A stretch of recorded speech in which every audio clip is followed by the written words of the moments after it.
Bueno, oramos y empezamos. Gracias, Señor, por este tiempo que podemos separar para poder reflexionar sobre tu palabra, aprender de ella, y te pedimos que nos sirva para no solo inspirarnos, sino para poder entenderla, para ponerla por obra. En tus manos nos ponemos y pedimos que tu Espíritu Santo sea el que nos guíe.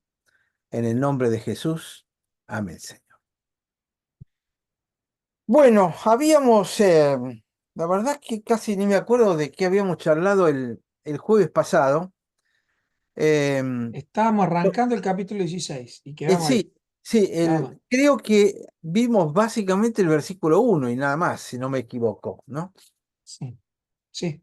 Em, Habíamos hablado de cómo Samuel estaba llorándolo a Saúl, Dios lo había desechado, creo que estuvimos compartiendo el tema de la palabra arrepentimiento. ¿Qué significaba el verdadero arrepentimiento? Tanto en la mentalidad griega o en el hombre, así como aplicado a Dios.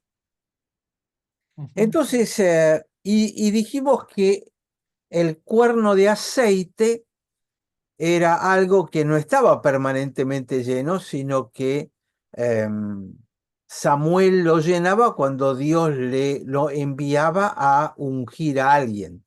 Seguramente como había otros sacerdotes y Samuel era, digamos, el profeta juez de Dios, a mí no me extrañaría que él también utilizara ese cuerno para ungir a los sacerdotes de acuerdo a las instrucciones aarónicas que están en Levítico. Entonces le dice, bueno, llena tu cuerno de aceite y ven, te enviaré a Isaí de Belén, porque de sus hijos me he provisto de rey. Es decir, lo único que le dice a Samuel no le dice quién es. Le dice, quiero que vayas a Isaí, que es el nombre del padre de David. Anda a Isaí, que vive en Belén, porque de sus hijos me he provisto el rey. Es decir, Dios ya lo tenía clarito, ya lo había elegido. Em, la palabra Belén por ahí puede ser interesante. En hebreo es Bethlehem. Beth quiere decir claro. casa y Lehem quiere decir pan. Es decir, Belén significa la casa del pan. Ujú. Y Jesús dijo, yo soy el pan de vida, ¿no? Así que uno se pregunta ese nombre de Belén, cómo habrá sido generado. Pero bueno, em, anda a Belén, lo buscas a Isaí y después te voy a dar más instrucciones. Es decir, Ujú. Samuel no tenía muchas más instrucciones y la revelación de Dios a Samuel, que era su elegido, su preferido, digamos, es una revelación progresiva. A veces nosotros también quisiéramos que cuando nos manda a hacer algo tuviéramos clara la misión. Ajá. Samuel tenía más o menos una idea, pero de ahí a saber en qué iba a terminar. Y ahora vamos a ver unos versículos donde aparece una palabrita clave para poder entenderla. Y la palabra es miedo. Ahora va a aparecer miedo ante la decisión de Dios. Generalmente cuando cambiamos algo siempre sentimos miedo, ¿no? Hay una frase que yo utilizaba hace muchos años, el único que le gusta el cambio es un bebé que está mojado. Ese es el único que quiere un cambio y está feliz con eso, porque si no, todos tendemos a rechazar el cambio. Entonces el versículo 2 le dice Samuel, ¿cómo voy a ir? Si Saúl lo supiera, me mataría. Es decir, el primero que tiene miedo es el propio Samuel, que está bajo la protección y conexión con Dios. Pero aún el profeta tiene miedo. Si lo descubre Saúl, me mata. Es extraño, ¿no? Samuel, un hombre que había luchado, había tenido tantas experiencias de vida, le tenía miedo a Saúl. Claro, lo había visto a Saúl volverse loco. Saúl estaba totalmente rayado. Ujú. Si se entera, me mata. Es decir, no estamos tratando con una persona normal, estamos hablando con un desquiciado a quien Dios abandonó. Entonces Jehová le responde, y esto también es interesante, toma contigo una becerra de la vaca y di, a ofrecer sacrificio a Jehová he venido. Es interesante que el propio Dios le diga a Samuel, bueno, vamos a mandarnos una mentirita. Si uno lo mira así, eh, ¿cómo, cómo voy a ir con una vaca? Si yo voy a buscar a un nuevo rey, ¿cómo me vas a mandar con una vaca a decir, vengo a hacer un sacrificio? Estoy mintiendo. ¿Se entiende a dónde apunto? Sí. A veces, yo lo veo mucho esto y lo hemos charlado con Marisa mucho, yo lo veo mucho en las series y las películas, sobre todo americanas o incluso inglesas. Hay un purismo legal donde esto estuvo mal hecho, yo se lo voy a contar a la policía. Y es el esposo, la esposa, el padre, el hijo. ¿Vieron ese exacerbado purismo de, ay, no, yo tengo que contarlo, ¿cómo me voy a quedar con esto? Yo sé algo de tu esposo, ¿cómo no te lo voy a contar? Vos no podés quedar ignorante. Te lo tengo que contar porque yo soy purista. Ahora, fíjense que en nuestras iglesias evangélicas hemos heredado mucho de esto. No estoy diciendo mentir, estoy parando en este punto para reflexionar que es el propio Dios que le da a Samuel una verdad a medias. ¿Para qué? Para que no lo maten y para poder seguir viviendo y manejando las cosas de Dios por los próximos 30 años de acuerdo con la voluntad de Dios. ¿Por qué 30 años? Porque Saúl vivió 30 años más siendo rey. Si bien ahora lo van a ungir a David, David no va a ser rey hasta dentro de 30 años. Es decir, cuando Saúl se entere, la vamos a pasar todos muy mal. Dios lo sabe, entiende a los seres humanos y le da una excusa como este. Yo no sé si soy demasiado purista, pero a mí me produce cierto escozor. Esto con lo que he escuchado siempre en el medio de la iglesia. No sé qué les parece. ¿Te Y vos gustaría? qué es lo que has escuchado en medio de la iglesia que te da escozor? ¿Cómo, cómo? Vos decís, a mí me da escozor lo que he escuchado en la iglesia. ¿Y qué es lo que has escuchado en la iglesia? ¿Que Dios le da permiso para mentir o otra explicación? No solo le da permiso, le está dando el argumento Ujú. de mentir, porque no va a decir la verdad, él no va para eso. Y Es decir, sí, no es va una, a hacerlo, pero va para otra cosa. y no puede ser una estrategia. Es lo que quiero discutir con ustedes o charlar con Ah, ustedes, porque aquí está el punto para mí.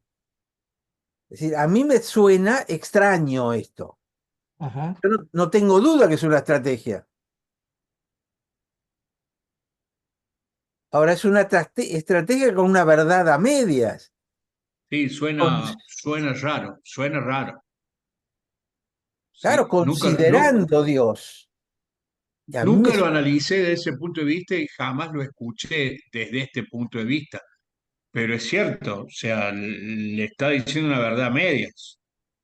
y de acuerdo a nuestras enseñanzas es media mentira, porque la verdad media mentira. Exacto. Es raro, sin duda que ha sido una estrategia. Ahora, ¿cómo entenderla? Que viene de Dios y está bien. Sin duda que estuvo bien porque vemos el resultado con el diario del lunes, diríamos, ¿no? Pero ¿cómo, si nos pasa hoy, cómo Yo, reaccionaríamos? yo lo veo por otro lado, Alma, ¿eh? Sin duda que la situación a primer vuelo de pájaro eh, es como contradictoria, como que Dios le está dando permiso. Yo lo leo más ampliado, eh, y haría un vuelo de pájaro, algo así como, bueno, bueno, Samuel, no es a ti el que están desechando, es a mí. Le vamos a dar un rey, va a ser un rey conforme a su corazón, el corazón del pueblo, y ya van a aprender, y me duele lo que vamos a hacer, pero van a tener que aprender esto, y en un momento dice, está desechado, ya tengo otro rey, bueno, deja de llorar, vamos, pero anda a agarrar, vamos a sacrificar y llamarlo Isaí, punto, sin tanto acomodar todo esto. La historia completa empezó acá y ahora va para otro lado. Eh, y, y Y vos enseñaste algo hace un par de meses que me gustó mucho, que dijiste, la unción es primero y el ministerio después. Y así fue en Saúl, y ahora está sucediendo esto. Él va a ungir un rey, como cuando podemos orar por alguien, eh, o ungir a alguien, y a lo mejor esa unción de la sanidad no es inmediata, pero ahí empieza un proceso que va a terminar 30 años después en este caso. Para mí hay un hilo más largo que ver, o más corto, más rápido, de toda la historia. No lo veo porque Dios no es hombre para que se arrepienta, Dios no miente, Dios no tiene necesidad de mentir. O sea, creo que le da esa estrategia a Samuel y lo apura para que actúe, no perdemos tiempo. Creo que nosotros nos enrollamos con nuestros propios miedos. eh, Porque también este del miedo de Samuel eh, es como el de Isaías, es como, sí, che, ¿qué está pasando? Acabamos de ver milagro, o como el enojo de Jonás. Creo que el problema está en nuestra humanidad discutiendo entre el miedo, la excusa, y no sé, me parece que el Señor va en otra línea, distinta a la nuestra, que Sí, pero no lo nuestra estás, interpretación. pero José, al- no lo estás aplicando. ¿Qué enseña esto?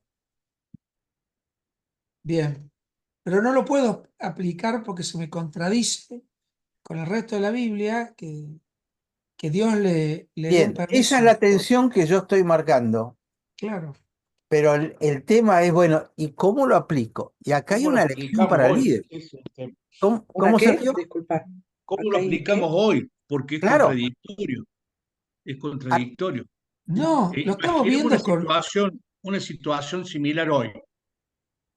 Y no sé, la verdad que pero yo lo veo claro, con ojos de no, 3.000 años después. claro, bueno, Entonces obvio, por eso si lo lo trato vemos de hoy, interpretar. pero si lo vemos ¿Ya? hoy, es muy difícil.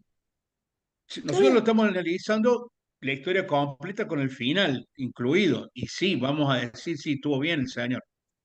Pero nos sí, pongamos en ese momento sin ver el final.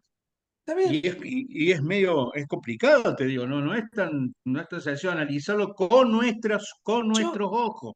es que Guarda. yo no lo Es estoy como, viendo como que Dios miente, lo estoy viendo que Dios en su soberanía desecha y lo manda. Y lo único que le dice, ok, para que no tenga problema vos, anda por este camino. es, Hacía un capítulo atrás, acaba de decir que asesinaran a Melech completo, que no dejaran nada. Y 3 minutos antes de esto, Samuel acaba de matar al rey, descuartizarlo y pedacir. Eso también se contradice con Dios. Yo me voy a la soberanía de cómo. ¿Cómo bajó una línea? A ver, la Una historia es que conducción. tiene que cuidar el linaje de Cristo. O sea, la historia tiene que cuidar el linaje de Cristo. Por eso, no te olvides que David venía de ese linaje. O sea, está bien. O sea, yo lo veo desde ese punto de vista que está perfecto, lo tiene que cuidar. El tema es la estrategia, que es cierto que dice Aldo, te hace un poquito de ruido. Es como se debe llegar al destino sin importar cómo, sin no Es tener en como que el cuenta fin los no medios, justifica todos. los Ahí medios, claro, está, exacto. a eso no me salía la idea, pero era Bueno, esa. es así como lo estamos viendo, como diciendo, bueno, no importan los medios para llegar hasta el fin. Pero eso estamos Claro, viendo nosotros. Pero Pero en me un Dios parece que tenemos que soberano, retroceder en la mirada. Está saliendo de guerra, de un rey desechado. Ahí hay que ponerle enfoque, que ahí va a aparecer algo que nos va a dar vuelta el pensamiento de 3000 años después. pero en el Bueno, día de vos hoy, sos Samuel hoy, claro, eso te iba a decir, pero si vos sos en la Samuel hoy, iglesia, en la iglesia, Sí, ¿cómo aplicás este concepto? te puedo dar 500 ejemplos de situaciones que tenés que resolver y usar este ejemplo a tu favor, a mi favor. ¿Me entendés? No, Eh, no quiero ejemplos, quiero el principio sí, detrás de lo que estamos aprendiendo. ok. Ah, No somos observadores neutrales de lo que estamos leyendo.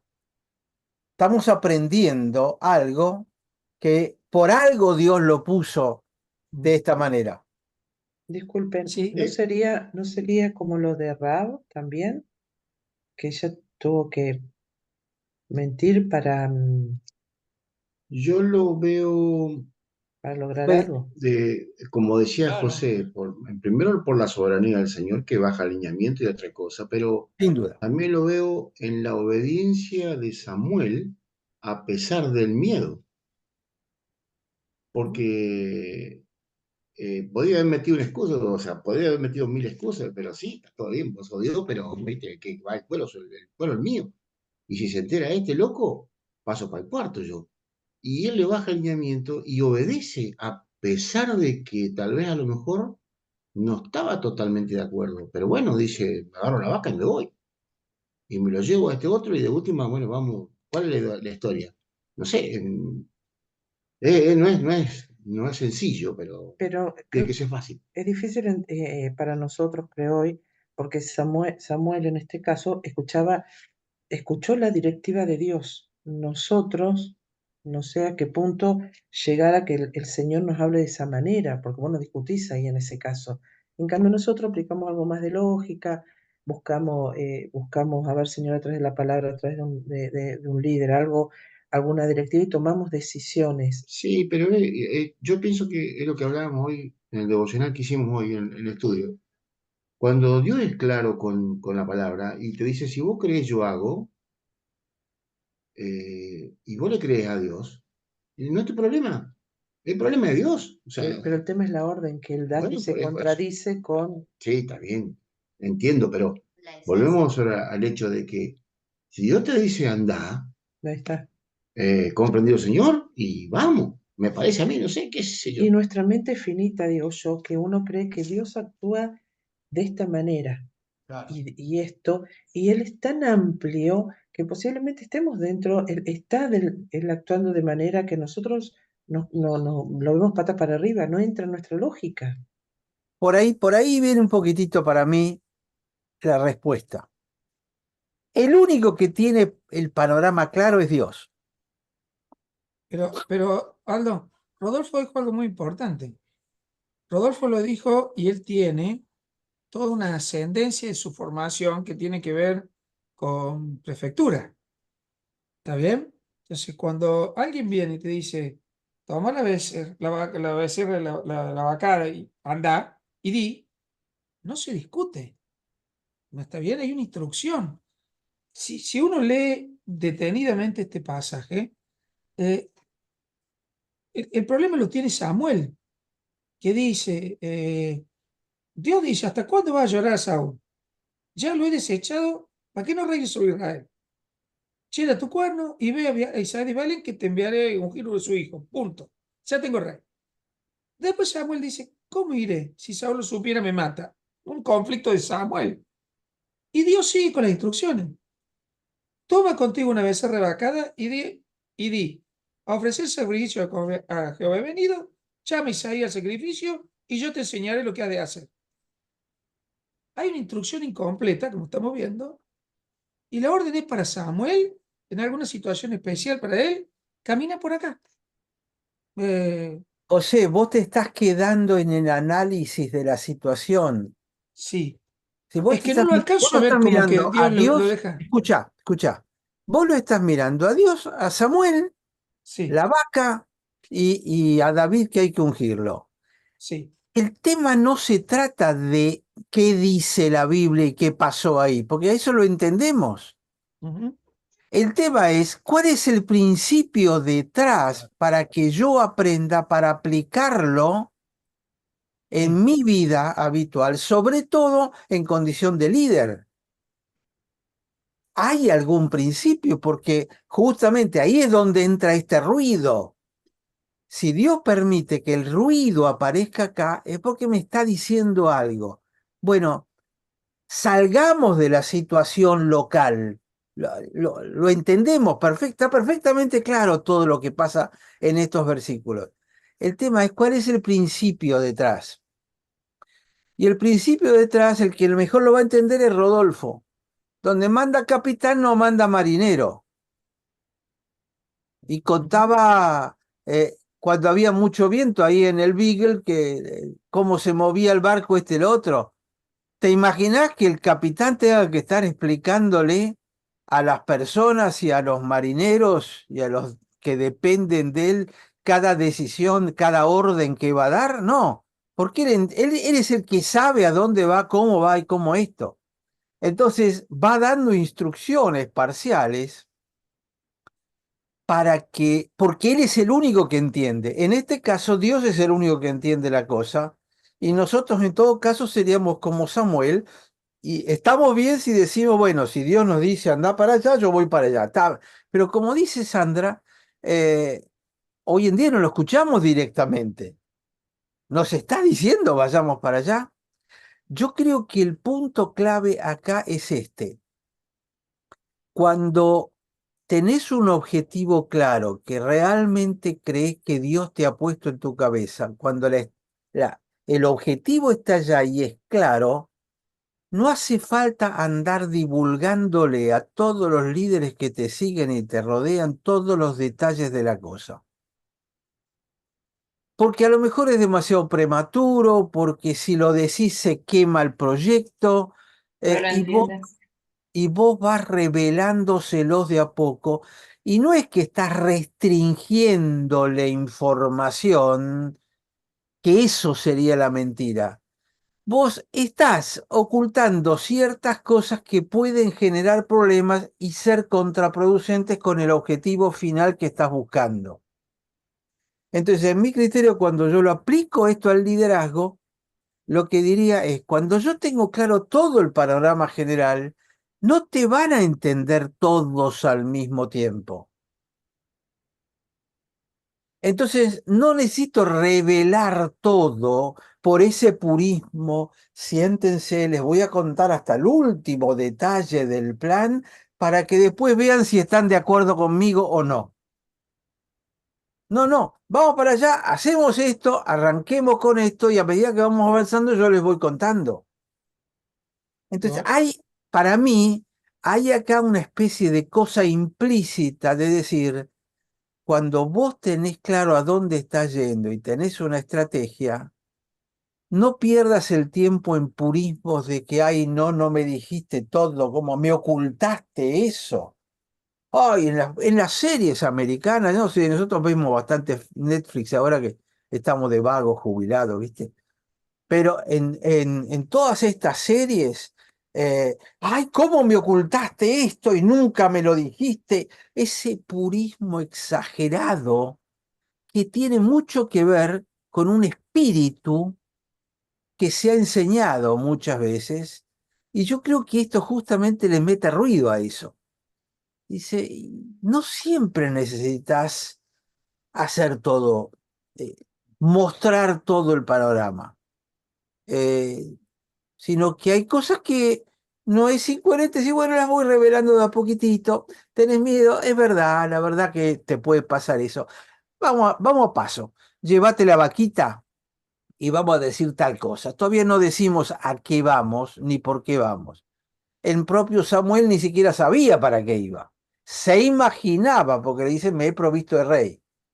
Entonces, bueno, debe haber un rey al cual tengo que ungir, por eso me dice que agarre el cuerno. Pero es Ujú. todo lo que sé. Ni una foto le mandó. ¿Se entiende a dónde apunto? Genial. Aldo, Sí. ¿Puedo acotar perdón, algo? y también está de qué manera Samuel conoce a Dios, ¿no? Y la confianza que tiene para seguirlo y decir, sí, voy a hacer esto, a pesar de que no la estoy viendo.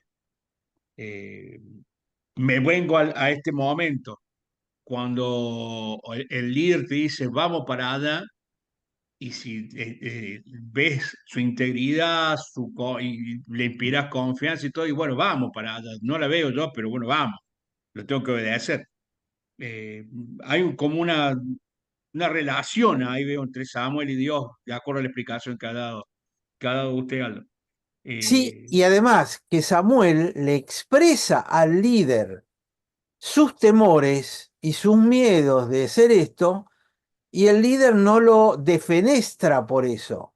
Ay, claro, claro. no sos digno de ser el que unge. Estás destituido, voy a buscarme a otro Samuel. No, Dios lo entiende. Y entiende que puede haber miedo porque no tiene todo el panorama claro. Me Ahí quedé habla con del lo que corazón. dijo Sandra, de que es muy difícil hoy. O sea, una cosa es la relación directa entre Dios y Samuel, y hoy es que alguien, o sea, te dé esa orden, tiene que existir una confianza y conocer a quién te está dando la orden. O sea, Y parece. aceptar que tu seguidor tenga miedo y que También, no sí, esté eso es cierto. convencido de tu plan porque no lo conoce en detalle. Sí, a mí me gusta de que no lo hace mentir tampoco, porque ofrece el sacrificio e invita a Claro, Isaí. Es como una excusa para lograr el propósito. El Y objetivo. pienso, muchas veces nosotros actuamos así cuando de golpe queremos acercarnos intencionalmente a alguien hasta que parezca casualidad para acercarle la palabra, y si lo vemos hasta lo estamos como estafando, por decir así como que parece como una emboscada, un que de golpe chantaje. termina teniendo que escucharnos con él.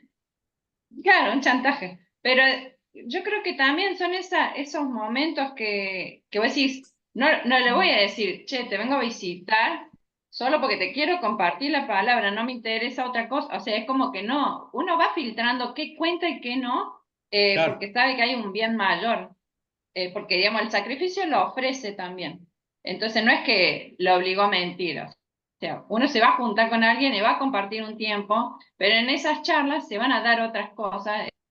Es como la intención o el propósito a la luz de las otras personas. Correcto, ese es un tema que yo me lo planteé hace muchos muy años con bueno. el tema evangelismo. Nosotros tuvimos una materia en el año 87 en Singapur del curso de liderazgo que hice con Hagai, cuando fui alumno, cuando fui participante. Y la materia se llamaba Friendship Evangelism, es evangelismo de amistad. Entonces el que vino a darnos esa materia decía, el objetivo mío es hacerme amigo de la persona, pero en ningún momento voy ni con la Biblia ni le digo que lo vengo a evangelizar.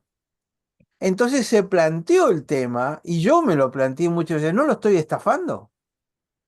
Porque la realidad es que yo estoy ocultando mi objetivo final, que es venir a hacer esto.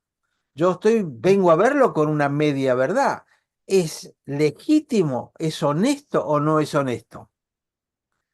Entonces, uno puede muchas veces hacerse amigo de una persona, entrar, y yo muchas veces, cuando daba evangelismo, enseñé este concepto.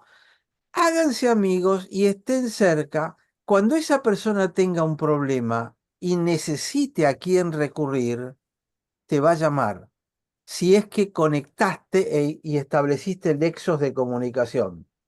Pero eso hay que desarrollarlo a lo largo de los años, especialmente ahora. En la década del 70 era muy directo, mucho más directo de ir a hablarle directamente y evangelizarlo. Hoy en día eso no camina. Empezás a hablar de eso y salen corriendo para el otro lado.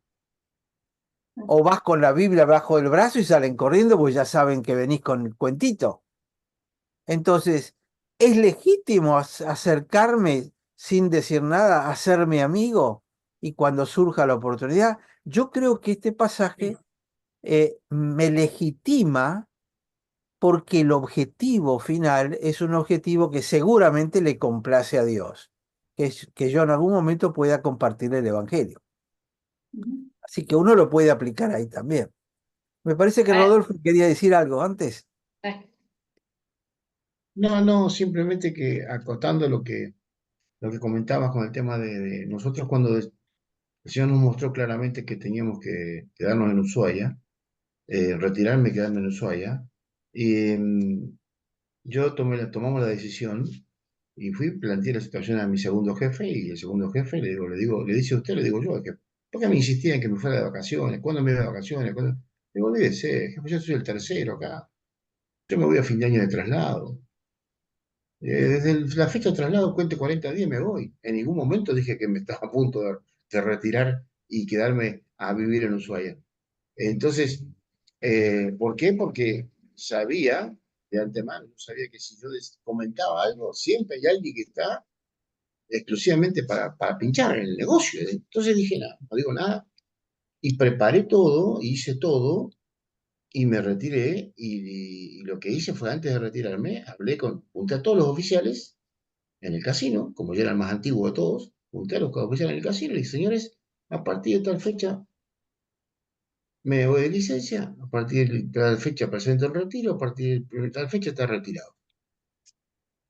Cualquier cosita, después hablamos. Hasta luego. Me fui. Y dije, señor, pero nada, si no aprendieron en 4 años que estuve conmigo, bueno, lo siento por ustedes. Van a tener que aprender. Nadie se murió por no. Bueno, y así fue.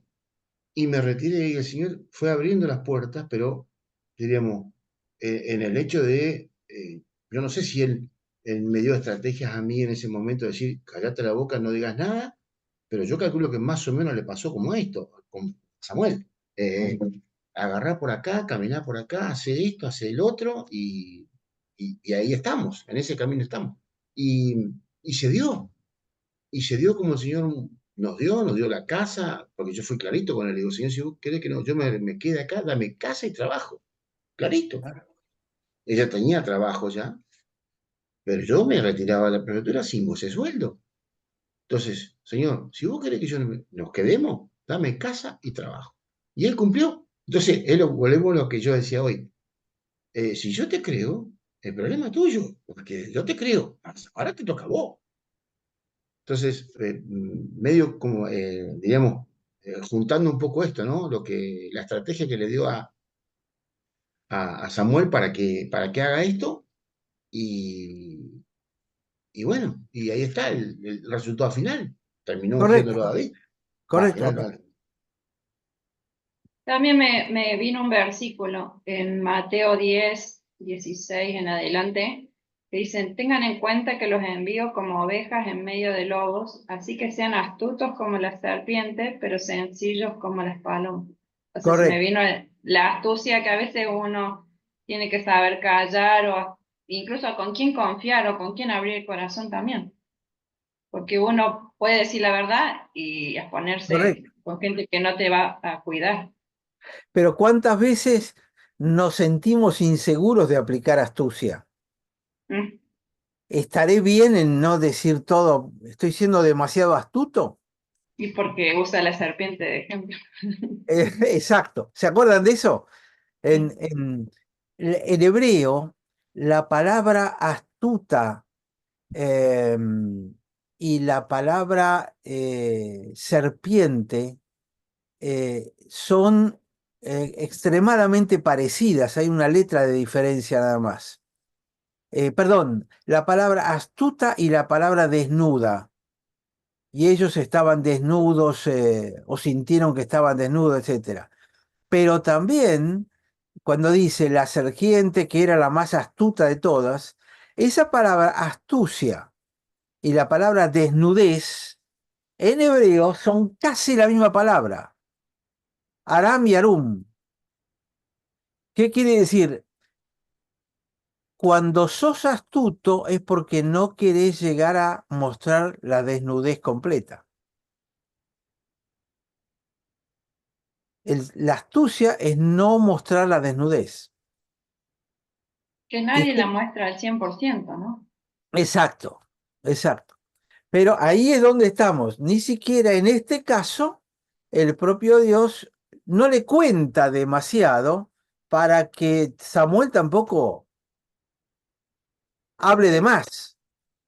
Yo te mando a agarrar el cuerno y anda a ver a Isaí, punto. Llévate, que tengo este problema, llévate una vaquita. Vamos a ofrecer un sacrificio allá, vamos a agarrar a todos los ancianos de la zona. Porque es cierto, puede haber represalias contra vos. Bueno, este es el punto básicamente que quería hacer acá como para desarrollar un poquitito este concepto. Entonces le dice, toma contigo una becerra de la vacada y di, a ofrecer sacrificio a Jehová he venido. En realidad he venido para otra cosa, pero el primer paso es esto. Hasta acá es verdad.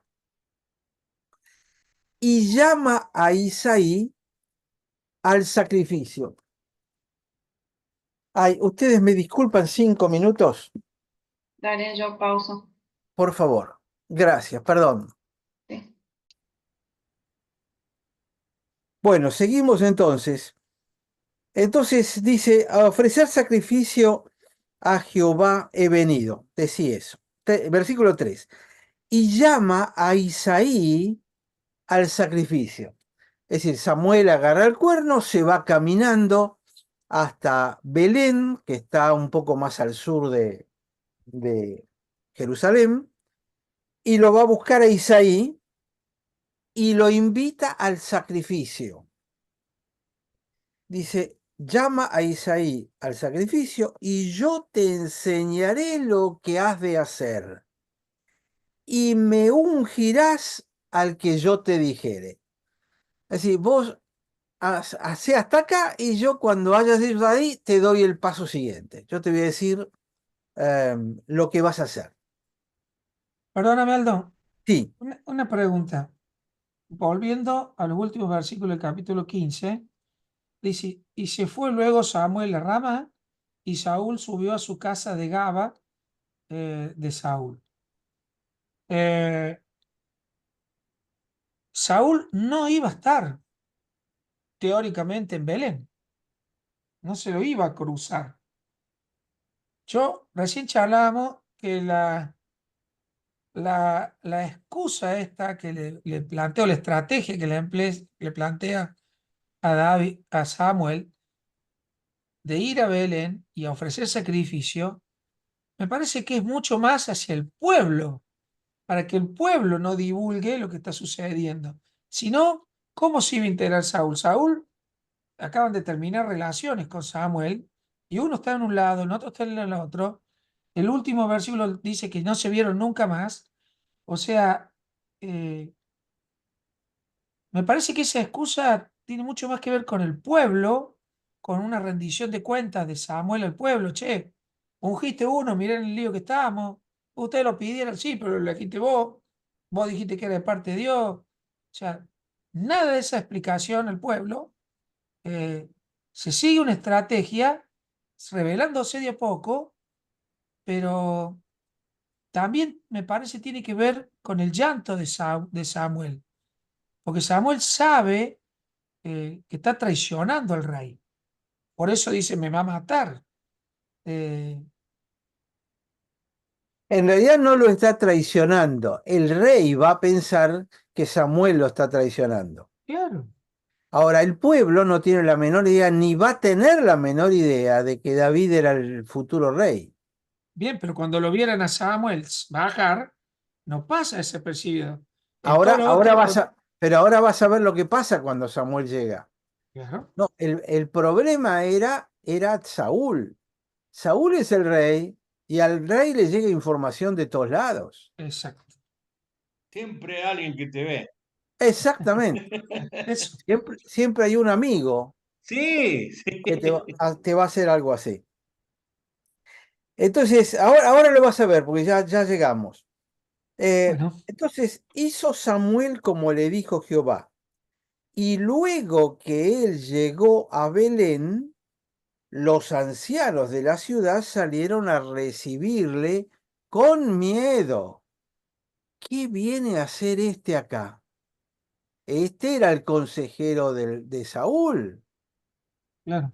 Si este viene acá, algo malo debe estar pasando, o algo malo va a pasar. ¿A qué viene? ¿Viene en nombre de Saúl? Y Yo fíjate que pensaba, es tal perdón persona. Aldo, Sí, yo pensaba que iban a tener miedo como que venía representando a Dios, no al rey. a los dos. Ujú, Porque que Samuel nunca más lo viera a Saúl, lo sabemos porque lo leímos, pero esto ujú, no se publicó en el diario del claro. día. Claro. Esto lo sabía Dios y Samuel. Ni Saúl sabía que no lo iba a volver Claro, a ver Ujú, a Samuel. Y probablemente ni Samuel sabía que no lo iba a ver nunca más. Simplemente ocurrió. claro. Entonces llega Samuel, que acuérdense que venimos del libro de Jueces, donde habitualmente había un juez por región, amplias regiones de Israel, que eran los representantes de Dios para el pueblo. Ujú. claro. ¿Y este a qué viene a este pueblito chiquito? Claro. Es como si dijeras, bueno, mira, resulta que yo estoy vivo acá en el pueblo de General Rawson en la provincia de Buenos Aires. ¿Qué y dónde queda? ¿Cuántos habitantes tiene? ¿Y qué tendrá? 2.500 habitantes. Sí, pero ¿sabés qué? Viene el jefe de gabinete. ¿A qué viene? ¿Quiénes lo van a recibir? El consejo, el intendente, el consejo deliberante, sí, los ancianos del lugar, porque les resultaba extraño. Belén era una aldea muy chiquita, que es donde después va a nacer además Jesús, y de ahí es donde toma David. Pero, pero llega a este lugar y los hombres estos se asustaron.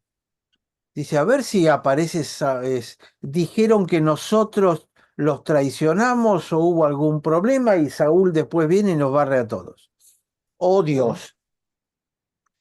Entonces los ancianos salen a recibirlo con miedo y lo expresan en la pregunta, ¿es pacífica tu venida? Es decir, literalmente es venís con shalom Ujú. o, o no hay shalom acá. Vengo en son de paz, claro. Y eso es lo que le responde.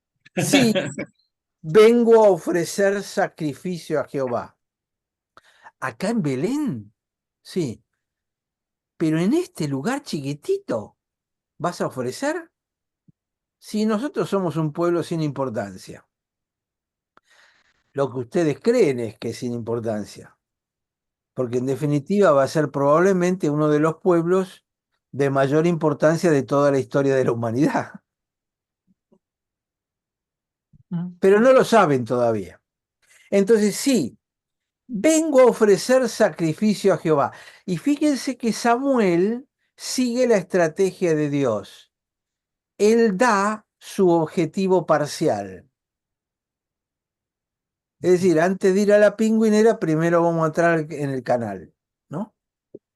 Dice la verdad, pero el destino final es otro, del cual no menciona nada.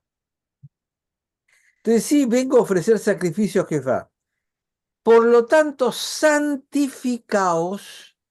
Esto significaba váyanse a dar el baño ritual de purificación. Y significa también abstenerse de tener relaciones. Había una cantidad de cosas que había que hacer para estar santos para el día siguiente.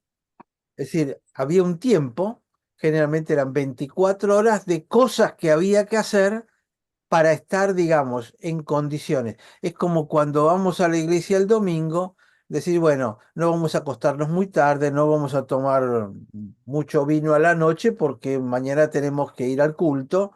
Es toda esa preparación para presentarse en condiciones. Entonces le dice, santificaos y vengan conmigo al sacrificio. ¿A quién invita primero de todo? A los ancianos, todavía no a Isaí. Ujú. Y continúa y dice, y santificando él a Isaí y a sus hijos, los llamó al sacrificio. Ahora observen esta diferencia. A los ancianos le dice, vayan y santifíquense. ¿Quién lo hace? Y que lo haga el de la sinagoga, el rabí del pueblo.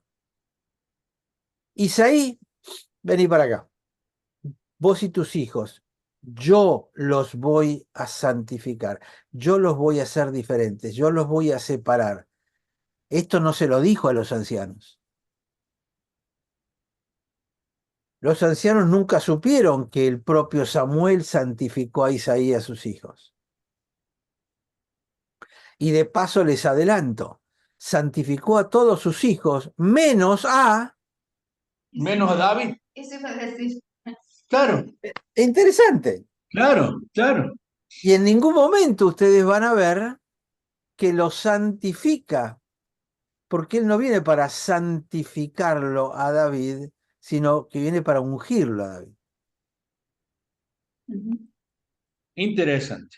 No viene para separarlo, para hacerlo diferente. ¿Por qué? Porque David ya era diferente. Ya era diferente. Porque Dios lo había elegido. Son las sutilezas que a veces uno pierde por leer rápido el texto.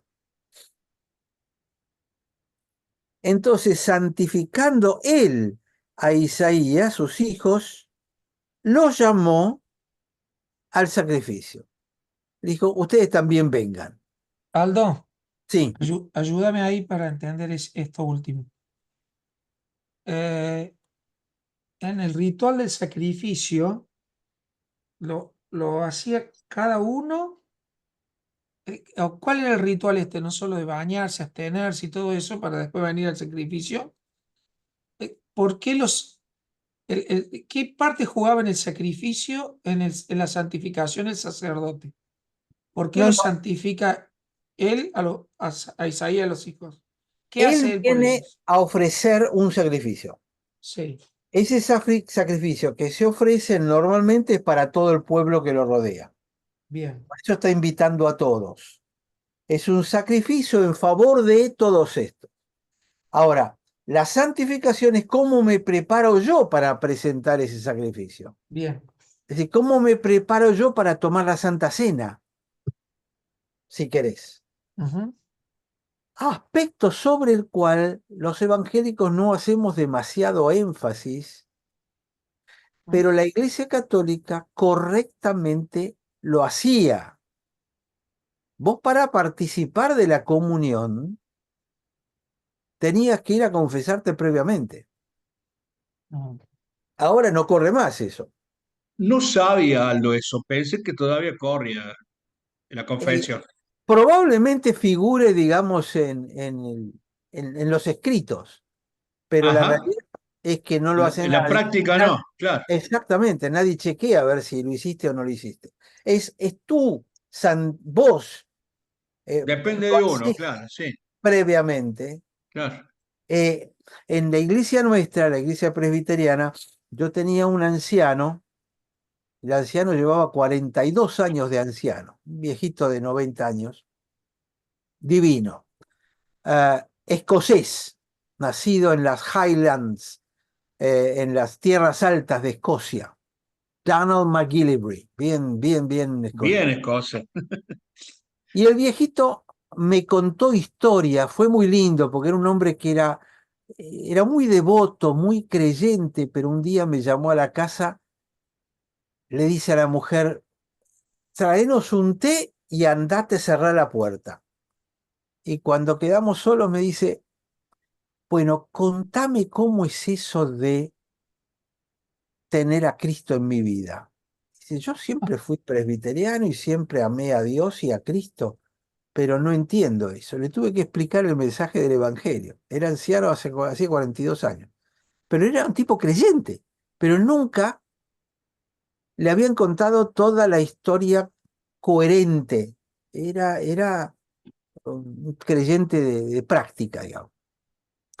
Y él me contaba que los domingos su papá, en el castillo que tenían, castillo de los McGillivray, se sentaba en la cabecera de una gran mesa y en esa mesa se sentaban todos los obreros y empleados del castillo.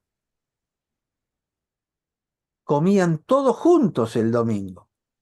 El almuerzo, no había sirvientes y servidos. Ujú. Comían todos juntos como una familia. Pero antes de comer, el jefe de familia sentado en la cabecera tenía que hacer una predicación bíblica, porque era el pastor de su congregación. Ahora, para participar de la Santa Cena, que era el domingo a la mañana, había que ir a la iglesia, caballos, en carretas, lo que fuera. El sábado había que ir a hablar con el pastor que te tomaba examen, preguntas de la Biblia y preguntas sobre cómo estabas, cómo habías vivido, si habías pecado, no habías pecado.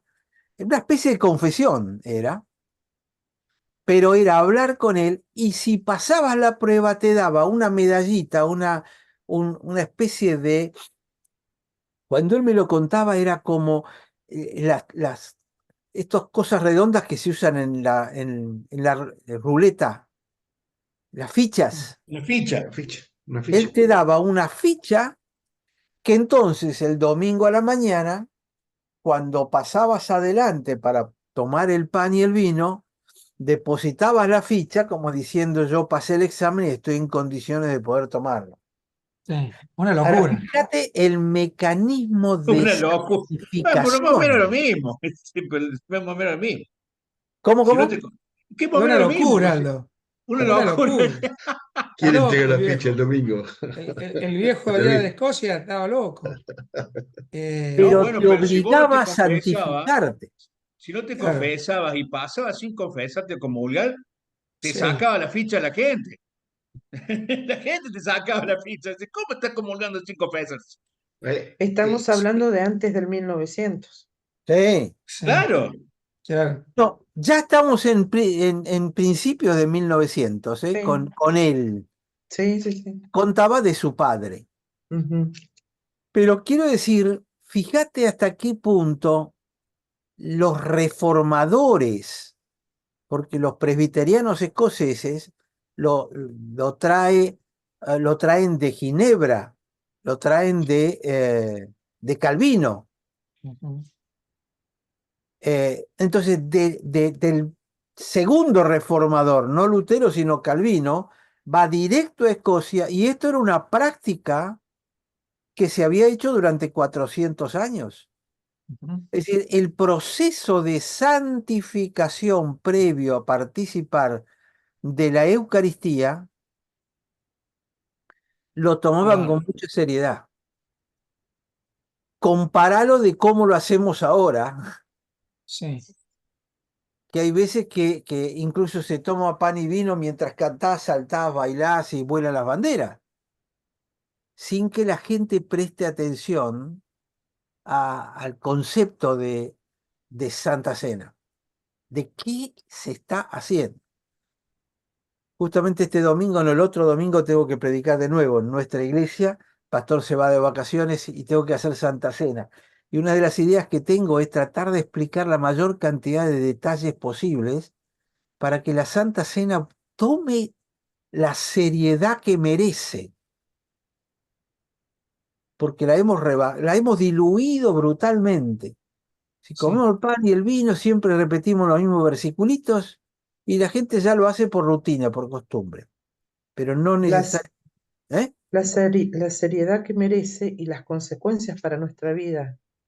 Claro, porque lo dice Primera Corintios, ¿no? Exactamente, el apóstol Pablo lo deja claro. Exactamente. Por eso hay algunos que se enferman y se mueren, porque la toman en deshonra. Eh, Y Entonces debo ser yo la razón de tantas enfermedades que tengo, porque eh, yo ahí tengo una postura eh,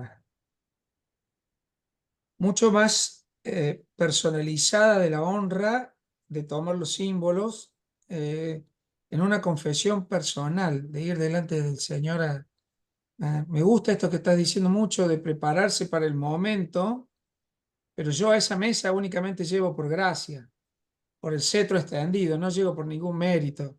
Es más, es larga la lista, si cada primer domingo del mes, cuando vamos a la Santa Cena, capaz que me olvido algo.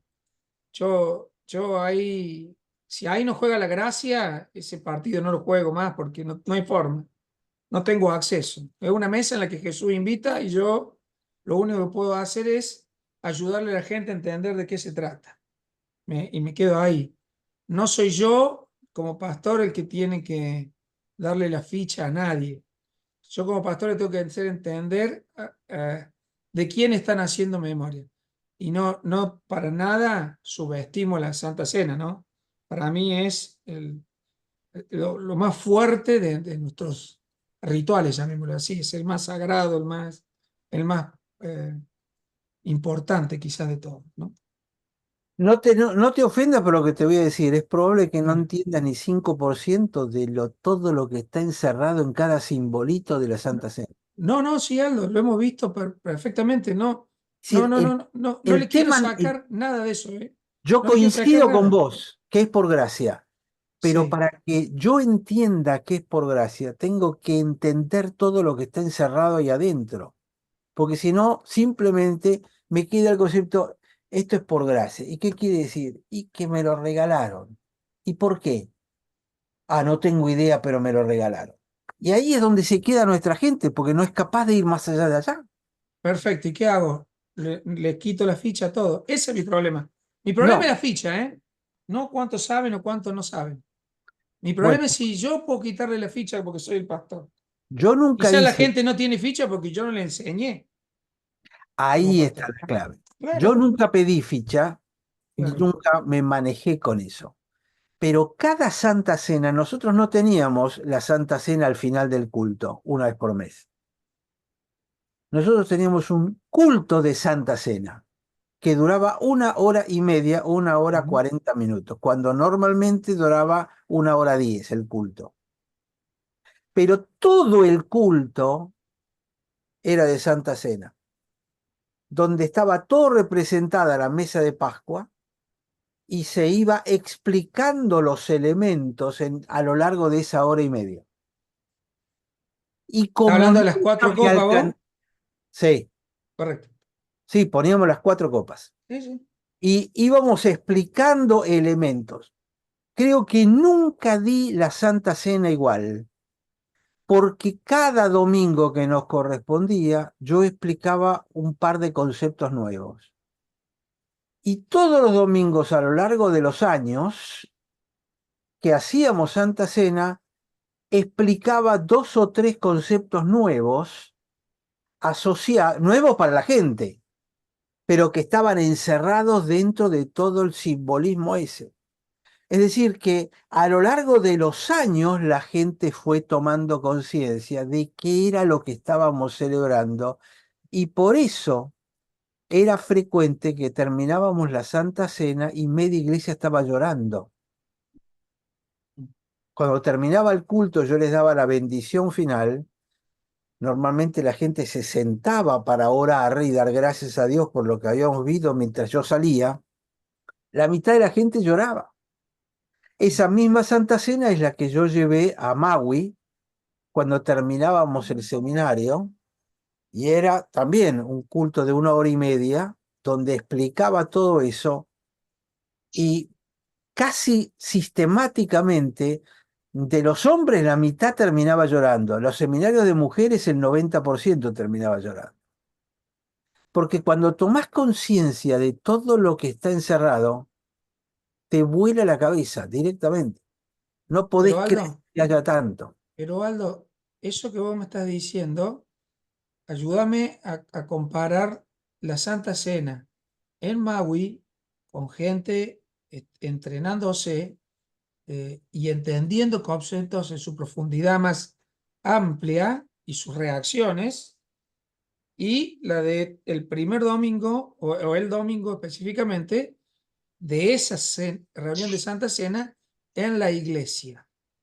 Aunque todos terminaban llorando, seguramente allí en Maui hubo una comprensión mucho más profunda que acá en la iglesia por la gente, por la rotación de gente, por la gente nueva que va aprendiendo conceptos, ¿verdad?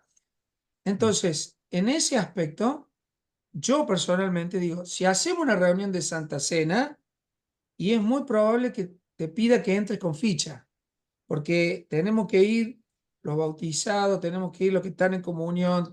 Vamos, a ver, sumemos la ficha, toda la ficha que hay que llenar y, y sin duda entender dónde estamos. O sea, y no, mira que nosotros hacíamos lavamiento de pie, ¿no? O sea, le poníamos más condimento a todo esto. Entonces, cuando eso sucede y es específico de Santa Cena, y vamos a fondo, porque es quizás el mejor momento para el que sirve, el que viene, la atención de ven y ahora nos concentremos en entender lo que estamos haciendo. Me parece brillante.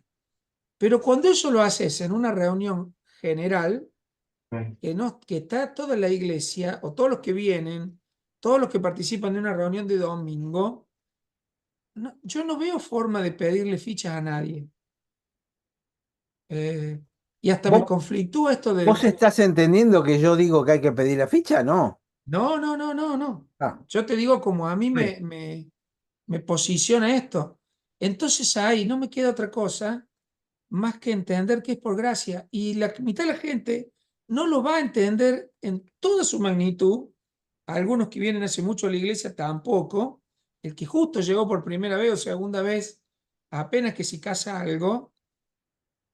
Pero quiero quedarme en esa permisividad de decir, en esta mesa invita a Jesús y yo no me quiero hacer el fariseo de ponerte condiciones, mira, te lo trato de explicar lo mejor que puedo y sigamos aprendiendo juntos. Bueno, ¿Está? yo arranco de esa posición.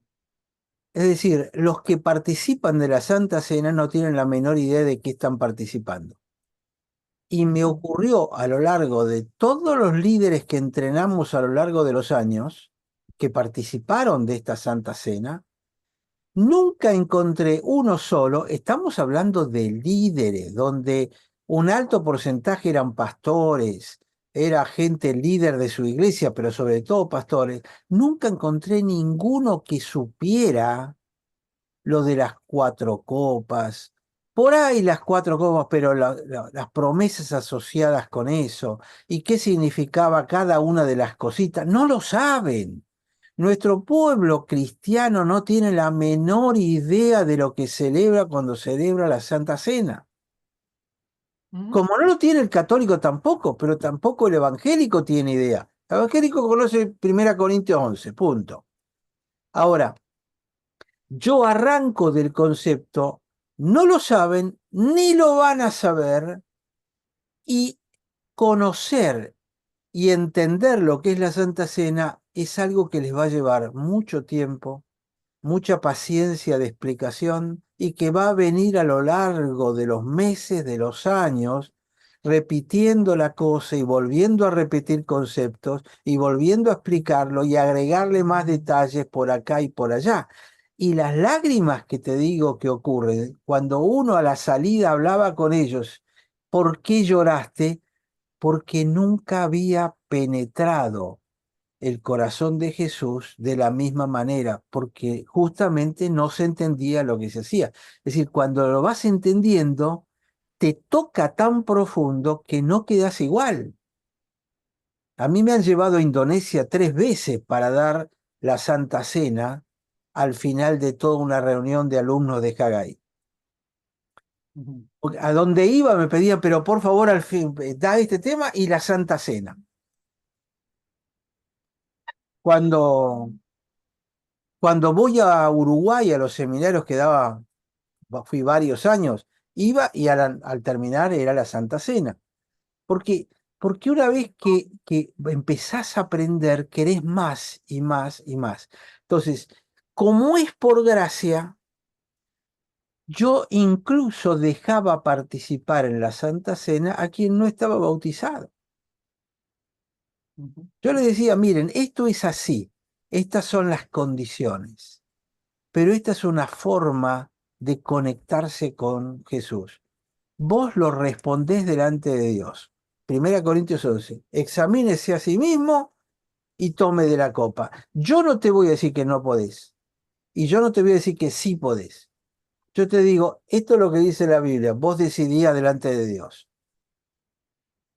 Porque como es por gracia, yo no puedo hacer lo que me ocurrió a mí.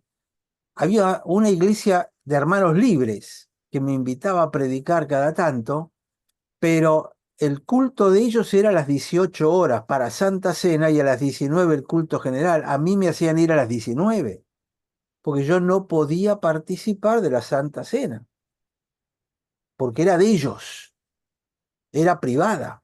Ujú. A mí me parece que eso es totalmente lo opuesto. Ahí estoy quitando la Claro. gracia totalmente. Entonces, el punto al cual estaba yendo es ir entendiendo lo que significa todo esto cada día más e ir enseñándole a la gente. Pero lo que quería marcar es en qué consiste la preparación para participar de la Santa Cena. Esto que llamamos la santificación. Santificate. Lava tus ropas, limpiate antes de hacer algo. Eh, y esto era lo que los Sí. judíos tenían piscinas de purificación. Josué les dice, santificaos que mañana Jehová hará maravilla entre vosotros. Ahí había 24 horas de preparación para lo que iba a hacer el Señor otro día antes de cruzar el Exacto. Jordán.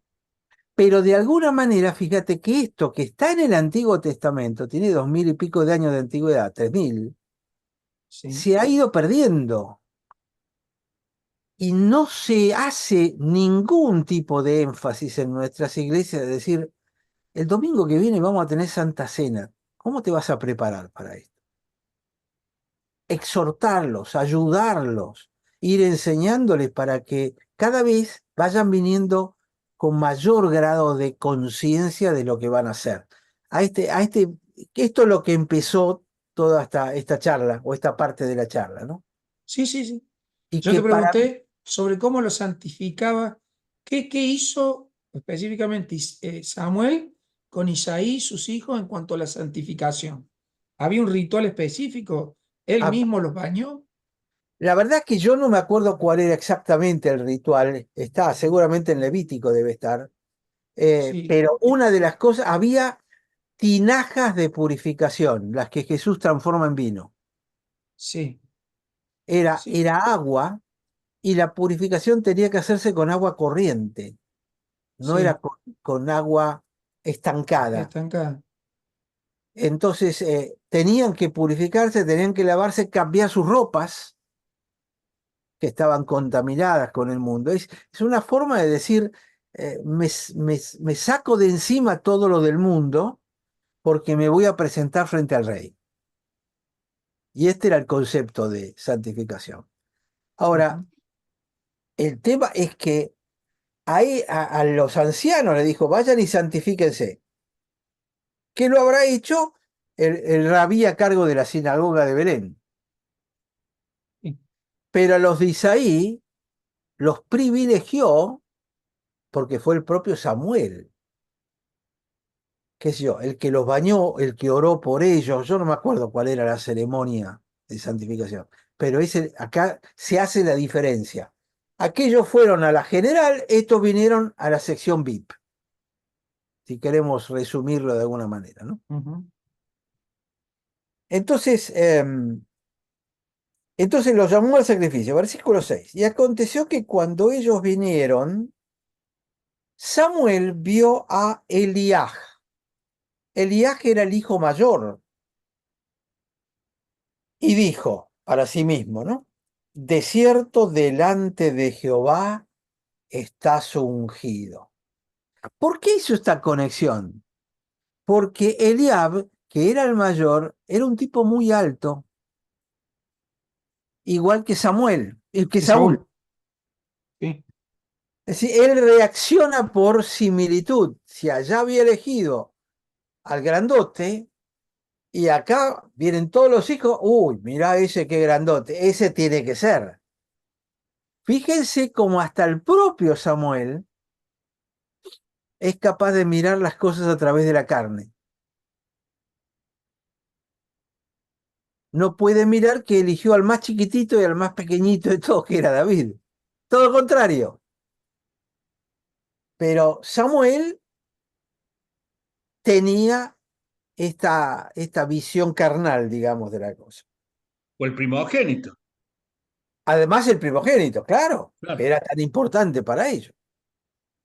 Entonces, versículo 7, Jehová le responde a Samuel. Samuel no había dicho nada, lo había pensado. Y le dice, no mires a su parecer, ni a lo grande de su estatura, porque yo lo desecho, porque Jehová no mira lo que mira el hombre, porque el hombre mira lo que está delante de sus ojos, pero Jehová mira el corazón. Y esto se aplica a la Santa Cena también. Es decir, no es cómo estás vestido, si estás en los primeros bancos o si sos anciano de la iglesia.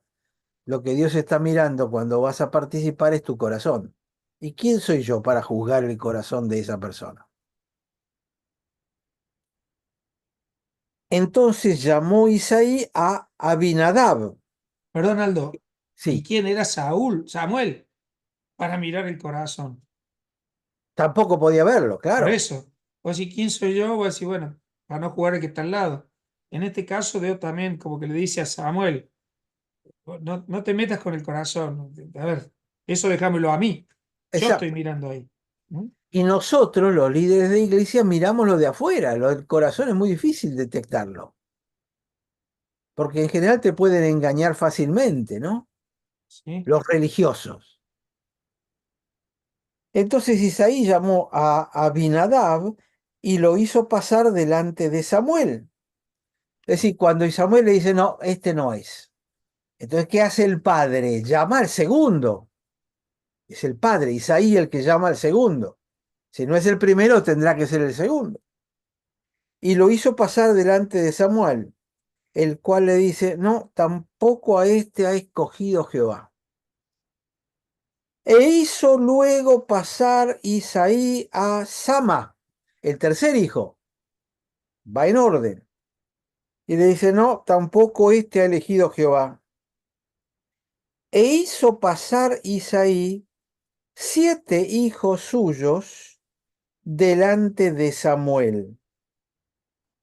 Pero Samuel le dijo a Isaí, no, Jehová no ha elegido a estos.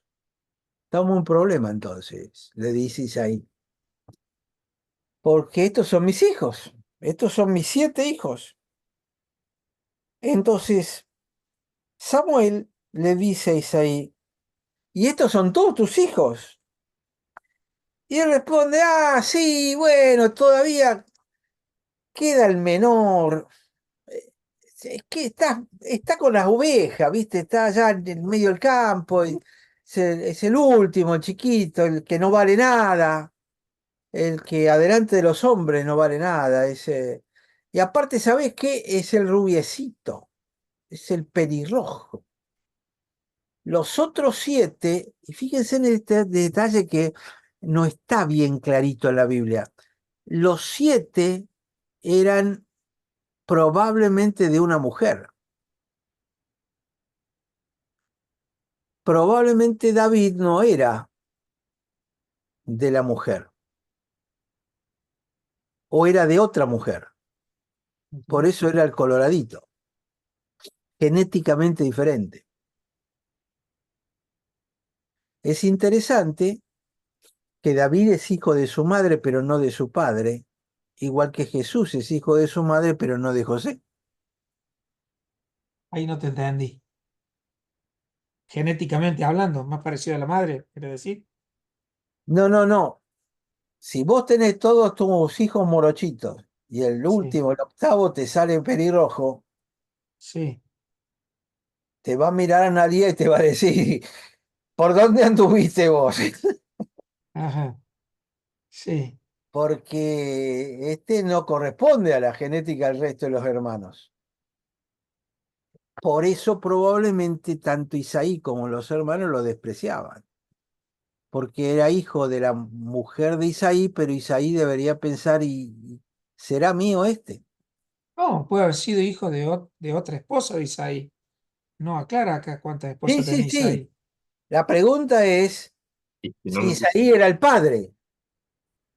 Ah, De la madre seguro. eso Alguien lo siempre. ayudó, José, eso quiere decir. No, Que alguien lo ayudó a Isaí. o no, o Es una una posibilidad. posibilidad.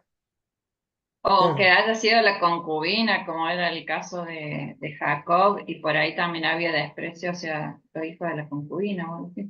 Pero estoy tratando de hacer el paralelismo con María y José. Sí. Claro. Claro, Es decir, no era este lo hijo encajan. genético Jesús de José, y acá puede pasar lo mismo. Es más, a lo mejor era la misma esposa, pero ¿por qué me salió coloradito?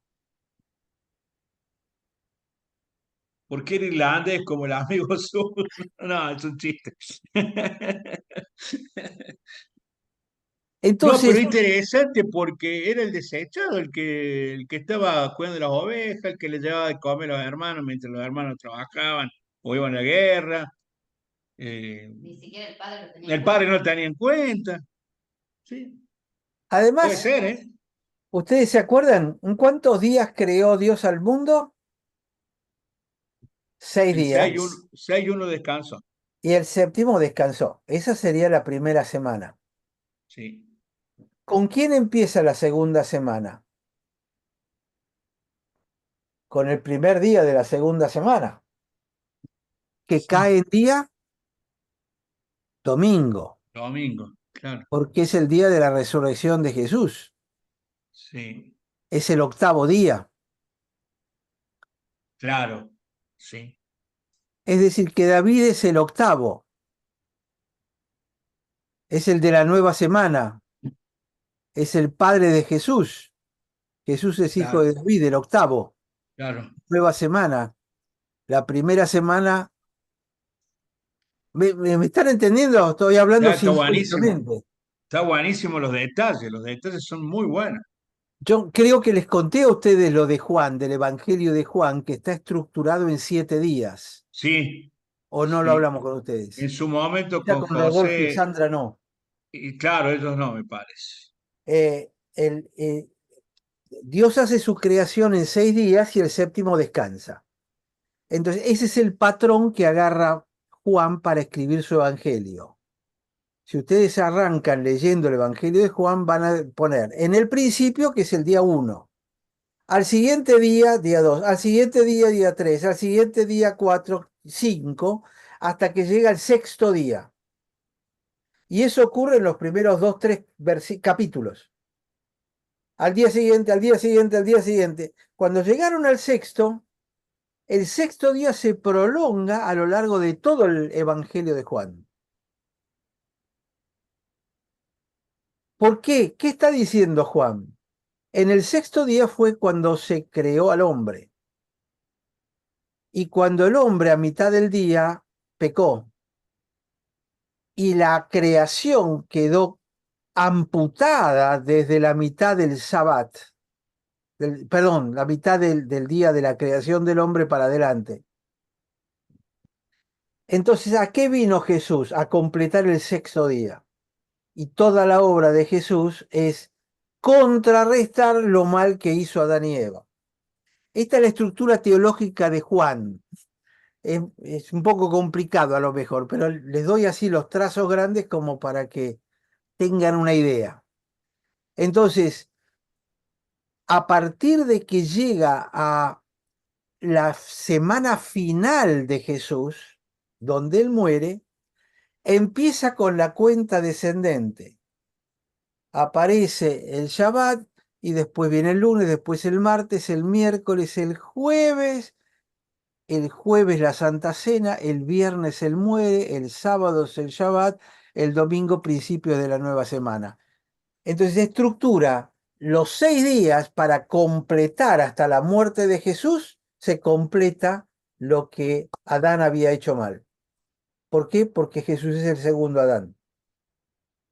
Y la segunda semana, la semana divina, comienza con el domingo, el día del Señor, cuando el Señor resucita, que sería el octavo día. Entonces, es interesante ver que acá había 7 hijos, ninguno de ellos, incluso el primer día era el más grande. En Génesis capítulo 1, el primer día es el día más grande. Los demás son repeticiones. Ninguno de ellos sirve. Tiene que venir la nueva semana, tiene que venir el nuevo. ¿Quién es? David. Y David es coloradito, es diferente de Isaí. Él quizá la misma mujer, pero distinto padre. ¿Será así? Bueno, Jesús tenía un padre terrenal, pero tuvo un padre celestial. Es distinto. Los otros hermanos que tuvo Jesús, Santiago, Judas y los demás hermanos y hermanas que tenían, habrán sido como él y probablemente no, genéticamente no eran iguales. Entonces, este era un poco el despreciado hasta por el padre. Sí, allá está, él responde, queda el menor, que apacienta las ovejas. Acuérdense que el trabajo de pastor, de Era cuidar, deshonrado. era el peor trabajo que podía haber. Entonces lo mandaron a cuidar las ovejas, ¿por qué? Porque no valía nada. Ni lo pensaron, por eso no lo santificaron. No pertenece a la familia, pertenece a otra familia. Qué casualidad, ¿no? Ujú. Entonces le dice Samuel a Isaí, bueno, envía por él porque no nos sentaremos a la mesa hasta que él venga. Es decir, no vamos a comer, no le vamos a faltar el respeto. Él es miembro de la familia, te guste o no te guste, y no vamos a comer hasta que él venga. No es que, bueno, mañana lo voy a buscar. Samuel lo apura. Envió pues por él, le hizo entrar, y era rubio, hermoso de ojos y de buen parecer. ¿Por qué lo dice? Porque era diferente de los hermanos. Debía de ser medio fiero los otros. Y bastante, ¿Cómo? bastante por lo que deja claro que era de Claro, hermosos ojos y todo, claro. ¿sí? Y donde dice rubio, en realidad la palabra tiene que ver con rojizo. Era un poco como el príncipe Harry, así, esos pelirrojos fuertes. Y eh, rubio hermoso de ojos. Capaz que era pelirrojo de ojos celestes. Claro. Esta es otra genética, viejo. Yo no tengo la seguridad de que sea mío. Y de buen parecer. Entonces Jehová dijo, levántate y úngelo, porque este es. Es decir, Dios llamó al pastor despreciado, probablemente genéticamente diferente, que viene de afuera del mundo de la familia judía, por tener un padre diferente, y le dice, este es el que yo elijo. Yo no elijo uno de adentro, elijo uno de afuera del sistema. Y piensen en Jesús si no fue uno de afuera del sistema todo el tiempo.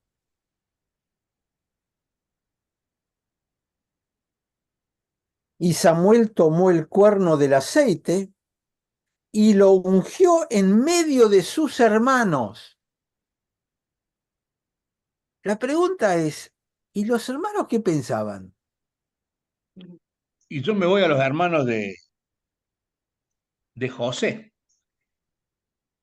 No deben haber estado muy cómodos. Exacto. incluso adelante de Isaías. Los tipos vieron, lo ungió, ¿para qué lo está ungiendo? ¿Qué? ¿Va a ser sacerdote? Y desde aquel día en adelante el Espíritu de Jehová vino sobre David. Se levantó luego Samuel y se volvió a Ramá. La primera vez que viene el Espíritu sobre David es en este momento, cuando lo unge. Es la unción de aceite lo que es acompaña a la unción con el Espíritu, o es un representativo de la unción con el Espíritu. Pero si ustedes se fijan, ni el hermano ni el padre saben por qué Samuel lo ungió a David. Lo sabe Dios, lo sabe Samuel, y hasta aquí ni siquiera David lo sabe. Pero Dios lo que quería era lo antes posible ponerle el Espíritu Santo, el que le había sacado a Saúl. ¿Qué pasó? Era el único que no había sido santificado como todos los demás, porque tuvo una santificación de otro tipo. El rey pastor entonces terminó siendo el santificado. Bueno, creo que por hoy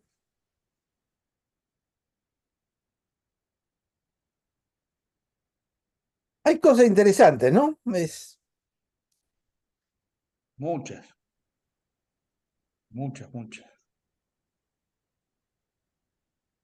A veces cuando Jesús decía yo soy el hijo de David, yo soy el hijo de otro padre.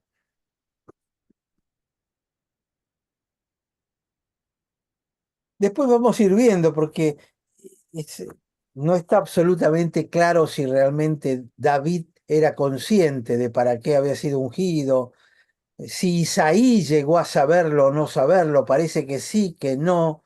Lo vamos a ir viendo a medida que avancemos, pero, pero hasta este momento Samuel fue, los ancianos no estaban presentes, los únicos que estuvieron presentes fue Isaí que llamaba a los hijos y la unción fue hecha delante de los hermanos. Así que todos los hermanos sabían que había sido ungido.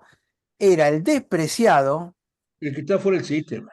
y va a seguir siendo todavía más despreciado por el privilegio que tuvo de ser ungido, no tengo idea para qué. Entonces, cuando Increíble. David más adelante va a ir a llevarle comida a sus hermanos que estaban peleando contra los filisteos, lo Claro, tratan como una basura, Sí. porque la bronca seguía teniéndosela. Y en ese momento él seguía cuidando ovejas. O sea, de nuevo lo mandaron a hacer lo mismo. Es que lo mandaron a cuidar ovejas, exactamente. Ahora, Aldo, me queda solamente una duda, ¿en qué momento hizo el sacrificio Samuel? Inmediatamente después de santificar a los hijos de Isaí, porque me da la sensación, como está expresado acá, en el versículo 5 dice, y él respondió, sí, vengo a ofrecer el sacrificio a Jehová, santificado y venid conmigo al sacrificio, y santificando él a Isaí y a sus hijos, los llamó al sacrificio. Me da la sensación que ahí hacen el sacrificio Exacto, público, exacto. y después, y Vuelve a la aconteció que cuando casa de ellos Isaí. vinieron, claro, como que se debe haber ido a la casa, Claro, claro, porque después le dice que no se sentaron a la mesa. Como que, porque venía la fiesta después del sacrificio, siempre ocurría. bien, Entonces, los ancianos, váyanse a su casa, ya está, vine para esto, ya está, terminó, váyanse tranquilo. Se comieron la vaquita, la repartieron, o y él sea se vuelve a que, la casa de Isaí. o sea que David no participó ni de la santificación previa, que entiendo que ha sido como que los lavó Samuel mismo, Exacto, quizás yendo a la santificación que Moisés le hace a Aarón y a sus hijos en Levítico 8, ¿tá? Que los sí, lava él. eh, digamos, hay ritos más amplios, todo, pero me parece que este ha sido algo más sencillo, no tan complicado. Eh, eh, no participó de nada, ni lo lavaron, y estaba tampoco fue ya, el sacrificio. ni fue el sacrificio, que el Por- sacrificio también tenía que ver con el perdón de pecados. O sea, claro, pero no, el no era, sacrificio de David está asociado con Cristo. porque es Bien. la figura del Cristo. Ujú. Sí, sí. Yo, No, yo los sí, paralelismos son muy interesantes Muy, muy interesante los detalles. Sí, muy de- interesante. de- cerrando, acoto algo, ¿no? De todo lo que hemos visto, me queda Génesis 12:1, que dice, cuando le dice que salga de la tierra a Abraham, y él le va a mostrar dónde ir. O sea que Abraham sale sin saber. exacto, Esa dependencia de Abraham. Y después Juan 12:49, que dice, porque yo no he hablado por mi propia cuenta, el Padre que me envió me dio también el mandamiento de lo que debo decir y de lo que debo hablar. En otras versiones dice y cómo decirlo. Y entonces a mí me llama la atención eso, dependencia grande de estos hombres, que en exacto. realidad es paso a paso y no con una visión que vos acá dijiste. em, Sí, El plan dependencia. completo. Revelación progresiva. Siempre Claro. para tener una revelación progresiva necesitas una conexión bien, ¿no? El Gracias. Antiguo Testamento es una revelación progresiva hasta que culmina en Cristo. Ujú. Claro, Va creciendo. claro. Y la razón, yo no sé si ustedes estuvieron el día que lo compartí, la razón por la cual lo sacan a Abraham de Ur de los Caldeos es porque ahí se adoraba a la diosa Luna.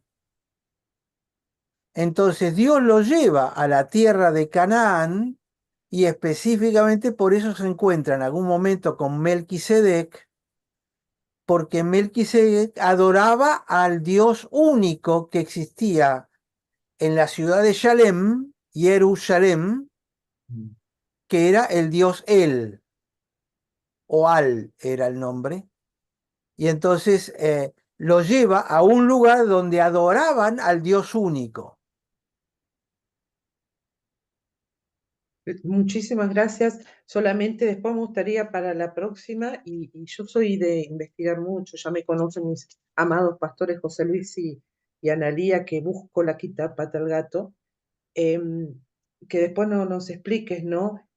Porque en Génesis 2:3 dice, Dios bendijo el séptimo día y lo declaró santo, porque ese fue el día en que descansó de toda su obra de creación. Entonces, vos me estás hablando del primer día de la semana y yo pregunto, tiro, porque me gusta también romperme la cabeza y romper cabezas. ¿En qué otro lugar Dios bendice de los séptimos días, de los 7 días? ¿Qué día bendice y lo declara santo? ¿Sí? Porque es como que el Señor pone hincapié en el día de reposo y nosotros desde otra óptica, desde otra posición, lo tomamos desde la resurrección, pero eso lo tomamos nosotros, no, no bíblicamente, digo, porque el cambio fue a partir de Constantino en el 321. Entonces necesito claridad en eso, por favor. Sí, Gracias. bueno, parte de los adventistas que guardan el séptimo día, ellos se reúnen en el Shabbat en lugar del El domingo, sábado, sí. es parte de la discusión que ellos Ujú. plantean sobre ese tema. Ahora, desde principios de la iglesia, no desde Constantino, desde los primeros años, los Sí, cristianos se reunían los domingos bueno, para diferenciarse del hebreo que celebraba el Shabbat. Acordate, el primer día comienza de noche y sí, termina Ujú. de día. sí, Es al revés. ¿Por qué? Porque el mundo empieza con el caos y al final Dios dice sea la luz. Entonces el día comienza con la noche, con la oscuridad, el caos y termina con luz. Eh, Cuando termina esa luz empieza el segundo día, que todavía sería lo que nosotros llamamos el lunes.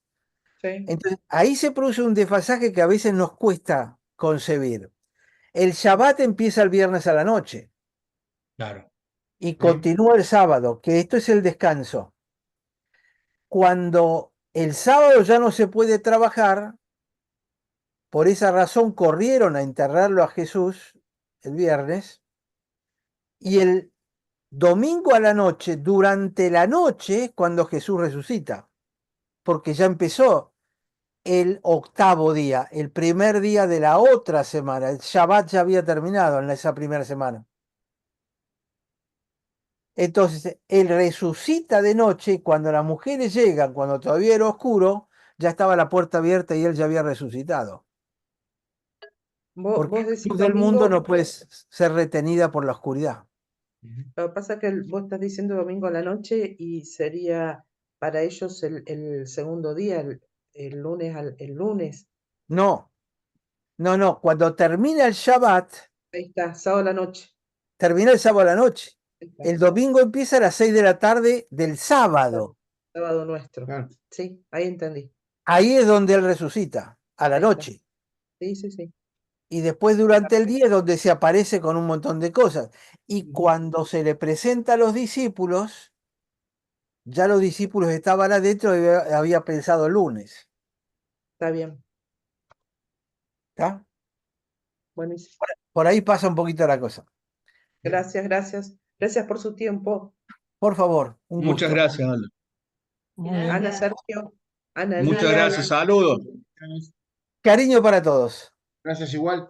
abrazo de oso. Bendiciones. Gracias, Ana. Ah,